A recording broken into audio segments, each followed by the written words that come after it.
Welcome to Washington Whispers. I'm the editor, Paul Bedard.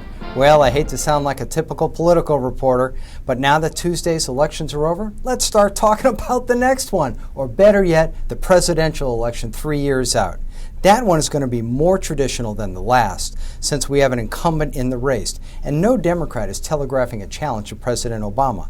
On the Republican side, we have an established field with Mitt Romney, Mike Huckabee, and Sarah Palin. That matters because on the GOP side, it's very traditional that the nominee is someone who has run before, meaning newcomers are not typically invited onto the Republican presidential ticket. Of course, we have had an exemption, George Bush, but he was kind of like the Republican family since his dad had been president.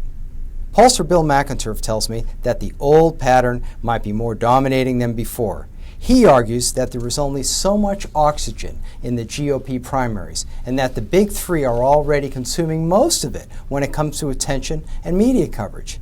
He suggests that if someone new, like Minnesota Governor Tim Pawlenty, wants to get in, just declare and get in.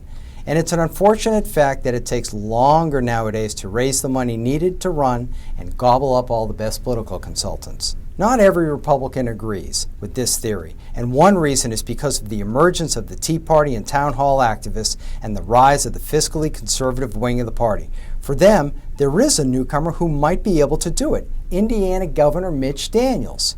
He's a budget slasher, worked for the Bush and Reagan administrations, and is very popular in his state. And Republicans have taken note that he won re-election in a state Obama also won in 2008. Word is he's thinking about running, has even consulted with some former White House occupants like fellow Hoosier Dan Quayle. Oh, and on Huckabee?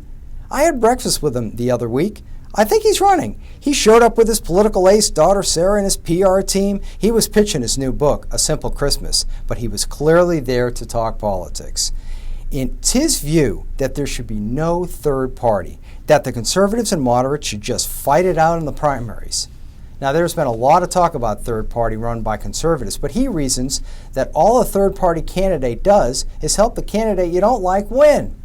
Huck still has his folksy ways, his big smile, and attacks on Washington spending. For example, he decried the bailouts, saying it isn't up to Washington to pick winners and losers in the marketplace.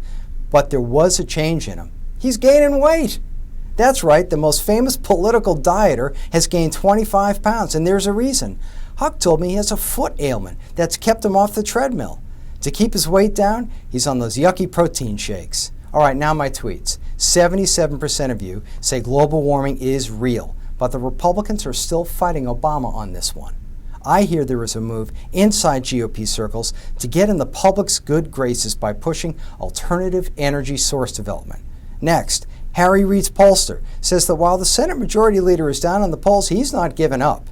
Instead, Reid is trying to reach out to all the newbies in Nevada to introduce himself and tell them just how much clout he has in Washington. Next, there are more embellishments on just how many books President Bush used to read. The latest comes from his first intelligence chief, John Negroponte, who says Bush read an amazing 3 books a day. Finally, our baubles poll on Obama's vice presidential pick. Most think he should have gone with Hillary Clinton. Sorry, Joe. All right, that's a wrap. Thanks for listening, and check back often to see what Washington Whispers is reporting. I'm Paul Bedard.